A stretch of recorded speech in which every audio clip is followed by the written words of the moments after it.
അത്യുഗ്രനായ തുടക്കമാണ് ഓപ്പറേഷൻ തൂഫാനിൽ ഉണ്ടായിരിക്കുന്നത്.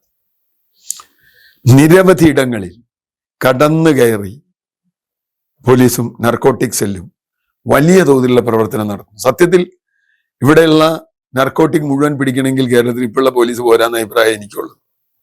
പോലീസ് മുഴുവൻ നാർക്കോട്ടിക്സിലേക്ക് പോയാലും ഇപ്പൊ മുഴുവൻ പിടിക്കാൻ പറ്റില്ല. കാരണം ഇപ്പൊ എവിടെ നോക്കിയാ കിട്ടണേ? കിലോ കണക്കിനാണ്. കഞ്ചാവായാലും അതുപോലെ MDMA പോലെയുള്ള മയക്കുമരുന്നുകളായാലും മറ്റു മയക്കുമരുന്ന്. ഇന്നലെ പറഞ്ഞൊരു ഇത് നമ്മൾ കേട്ടു, ആളുകളെ അണലിപ്പാമ്പ് കൊണ്ട് നാക്കിൽ കൊത്തിക്കുന്ന കേന്ദ്രം വരെ നമ്മുടെ നാട്ടിലുണ്ടെന്ന്. അണലിപ്പാമ്പിനെ കൊണ്ട് പതുക്കെ നാക്കിൽ കൊത്തിക്കും എന്ന് പറഞ്ഞാൽ ഇതൊരു വിഷമാണ്. ഈ വിഷം അകത്ത് കയറിയാൽ ഒരു ഇതുണ്ടാവും. അതുപോലെ വലിയ തോതിലുള്ള റാക്കറ്റ് ഇവിടെയുണ്ട്. നമുക്കറിയാത്തതൊന്നുമല്ല. കേരളത്തിലെ എല്ലാ മനുഷ്യർക്കും അറിയാം വീടിന്റെ തൊട്ടടുത്ത് വരെ ഇതുണ്ടെന്ന്. പക്ഷെ കഴിഞ്ഞ 10 കൊല്ലമായി ഇത് വ്യാപിച്ചിട്ട് എന്താണ് അന്നത്തെ ഗവൺമെന്റ് ചെയ്തത് എന്ന് പറഞ്ഞാൽ വളരെ അബദ്ധം പിടിച്ച കാര്യങ്ങളാണ്. ഇതിനെ സപ്പോർട്ട് ചെയ്യായിരുന്നു ഗവൺമെന്റ്. ചില വലിയ ബോർഡൊക്കെ വെക്കും, മയക്കുമരുന്നിൽ നിന്ന് മോചനം എന്നൊക്കെ പറഞ്ഞില്ല. ചില study class, Gandhian study class ഒക്കെ നടത്തും. സ്റ്റഡി ക്ലാസ് നടത്തിയാലുണ്ടോ മയക്കുമരുന്ന് അടിമയായുള്ള ആളുകൾ പോണു? അവർക്ക് ചില വിമോചന കേന്ദ്ര അല്ലേ? അതൊന്നും അല്ല വേണ്ടത്. മയക്കുമരുന്ന് എവിടെ നിന്ന് വരുന്നു, കൊണ്ടുവരുന്നു, അത് വിതരണം ചെയ്യുന്നു, അവരെ പിടിക്കണം. വേറെ ഒന്നുമില്ല. പക്ഷെ അവർക്ക് വലിയ തോതിൽ രാഷ്ട്രീയ പിൻബലം ഉണ്ടായിരുന്നു എന്ന സംശയം ബലപ്പെടുത്തുന്നതാണ് ഇപ്പൊ കാണുന്ന പല നീക്കങ്ങളും. ആലപ്പുഴ ജില്ലയിൽ ഇതുപോലെ മയക്കുമരുന്നുമായി ബന്ധപ്പെട്ട് എന്തെല്ലാം വിഷയം വന്നു. അതിൽ CPM എന്ന പാർട്ടിയിലെ ആളുകൾ തന്നെ അതിൽ ബന്ധപ്പെട്ടതായിട്ട് വന്നില്ലേ?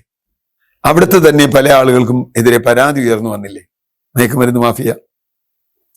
ഭരണകൂടത്തിന്റെ പിന്തുണയില്ലെങ്കിൽ ഉറപ്പായി പറയാൻ കഴിയും, കേരളം പോലെ ഇത്ര ഒരു ട്രാൻസ്പെറന്റ് ആയ ഒരു സ്ഥലത്ത് നിങ്ങൾക്ക് ഇഷ്ടം പോലെ മയക്കുമരുന്ന് കൊണ്ടുവരാൻ പറ്റില്ല. ഇപ്പൊ സിനിമക്കാരെ പറ്റി പരാതി പറഞ്ഞു. ഞാനും ആരെയും വൗച്ച് ചെയ്യുന്നൊന്നുമില്ല. സിനിമക്കാർ ചെയ്യണമെങ്കിൽ അവരെയും പിടിക്കണം. അതുകൊണ്ടാണ് ആഭ്യന്തരമന്ത്രി പറഞ്ഞത് എന്താ, കാരവനിൽ കയറാനും ഞങ്ങൾക്ക് ഒരു മടി ഉണ്ടാവില്ല, നിർത്തുക എന്നുള്ളത്. കാരവനിൽ കയറാൻ മടി ഉണ്ടാവില്ല.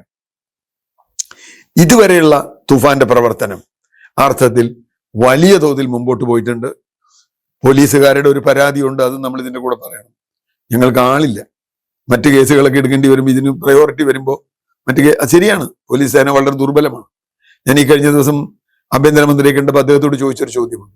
വളരെ കാലമായല്ലോ ഈ കുറ്റാന്വേഷണവും ലോ ആൻഡ് ഓർഡർ രണ്ടാക്കണം എന്ന് എത്രയോ നിർദ്ദേശങ്ങൾ വന്നിട്ടുണ്ട്. ജസ്റ്റിസ് VR കൃഷ്ണയ്യരുടെ ഭരണപരിഷ്കാര സമിതി അടക്കം കൊടുത്ത നിർദ്ദേശങ്ങളുണ്ട്.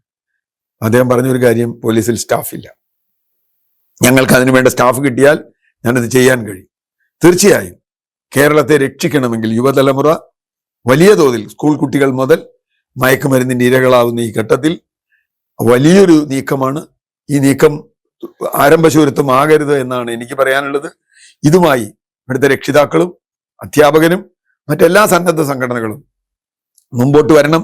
അങ്ങനെ വന്നാൽ കേരളത്തിലെ മയക്കുമരുന്നിന്റെ ഹബ്ബ് എന്ന പേര് ഇല്ലാതാക്കാൻ കഴിയും. അതിന് കഴിയട്ടെ. അത് ആര് ഭരിക്കുന്നു എന്നുള്ളതല്ല, വരും തലമുറയ്ക്ക് വേണ്ടിയുള്ള ഒരു ഒരുക്കമാണ്.